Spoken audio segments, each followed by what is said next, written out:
Magandang umaga po mga kapamilya, mga kamay solids and mga kamay flyers. Fangirl, narito ipinost 51 minutes ago. My, Alexa, Janine and Ella on ASA, pero masasabi ko guys, napanood ko na to.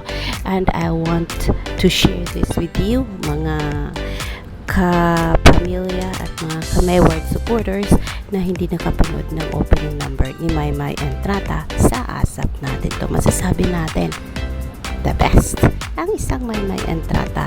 Kahit marami silang singers, talagang maririnig mo ang boses ni My and sabi natin, masasabi mo, uy, si My yan. Narito po para malaman ninyo kung sino ang kasama niya at kung nasaan, kailan mo marinig ang boses ni My Entrata.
Hi yun mga kapamilya, masasabi kong makikilala mo talaga ang timbre ng boses ni My kahit ang mga kasama niya ay talagang masasabi mong good singers din kagaya ni My, pero alam mo talaga na boses ni My ang pumapaibabaw kasi po iba po ang timbre ng boses ni My and so masasabi ko wow, si My yun mga kaibigan.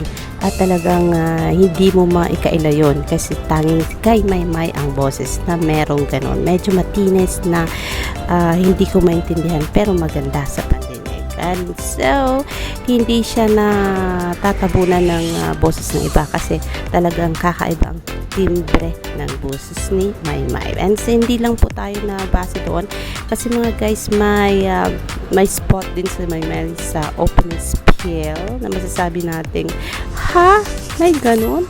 Kasi nga po napatawa na naman ni My. Hindi lang isang tao kundi maraming mga kasamahan niya sa opening production number. Bakit ko nasabi yan mga guys?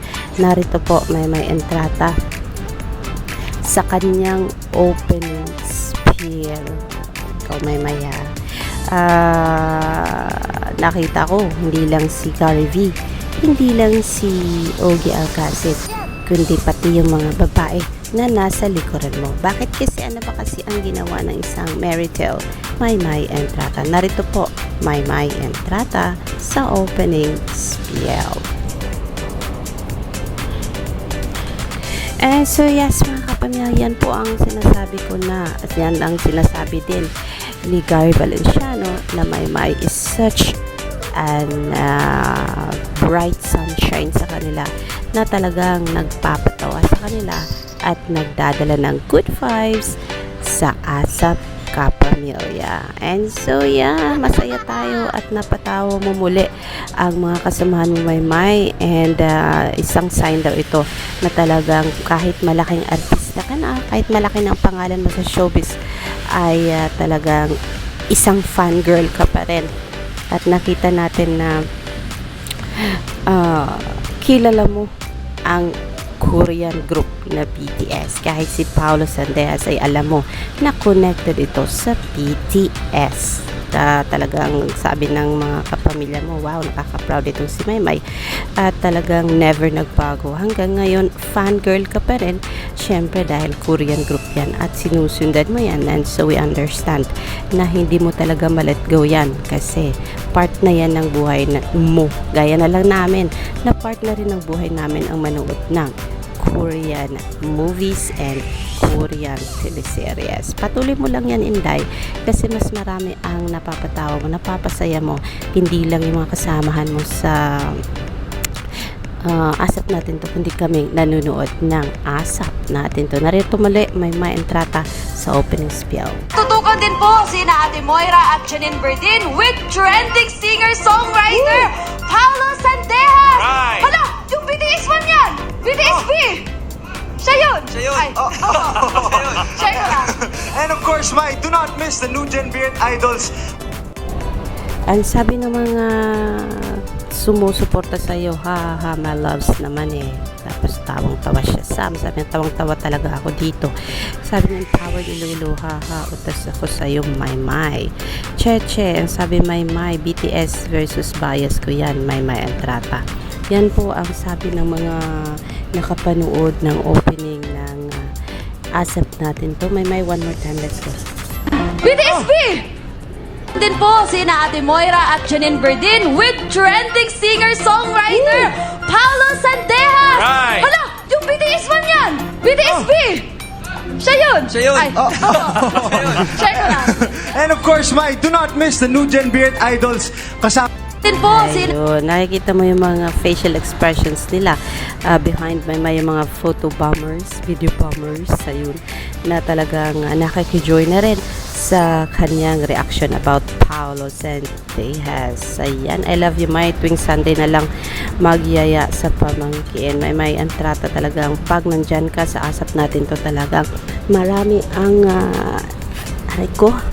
ang sumusubaybay sa iyo at marami nag-aantay kailan ka lalabas sa TV screen. Even me, I will watch the whole asap natin to mamaya sa alam kong website na talagang nagbibigay ng whole episode kasi hindi ko po mapanood ito sa TFC dahilan sa hindi po ako nag-subscribe hanggang ngayon kasi it's a waste. I don't watch Filipino movies pero ang gusto ko lang panoorin ay asap natin to. So I don't think it's practical enough para mag-subscribe sa iWant TFC. For now, I will say magkikita tayo muli mamaya guys sa more updates.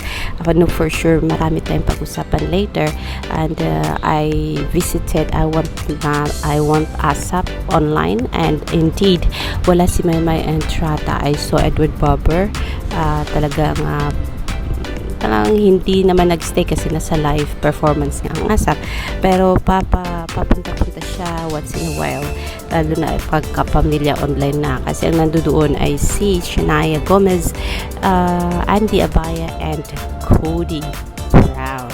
Cody. But yan, anyways, sabi ni I love you, my huy, ganda ni Meridel sa kulay blue na outfit kasi Christmassy na po ang asap natin to and they start the episode for today with Christmas songs, kaya masaya po ang September 4 asap natin to live. Matatawag bang walang kwentang tao na di mo alam na pagkatapos ng graduation ano kaya ang naramdaman ni MJ Surima? Pero ang mga guys, alam mo ang ginagawa nila, nag-Twitter party po sila for Maymay Entrata kasi ang kanilang tag for today, kung meron kayong Twitter, ang tag for today ay Maymay Lasadarling on ASAP. Kaya yes, kung maabutan niyo pa yan, pwede pa kayo maka-tweet party for Maymay Entrata. Again, the tweet party for today is Maymay Lasadarling on ASAP. Make sure to na tama yung tag nyo, pero bawal kayong mag-mention ng pangalan ni Maymay kung kayo ay makitweet sa Twitter kasi po ang dapat gawin ninyo, ang mailagay nyo lang na Maymay ay yung tag for today, Maymay Lasadarling on ASAP. Never mention Maymay on your tweet or recode. Alexander Lexter Jules, yan lang muna. I will see you for more later mga kapamilya. At magandang umaga po sa inyong lahat.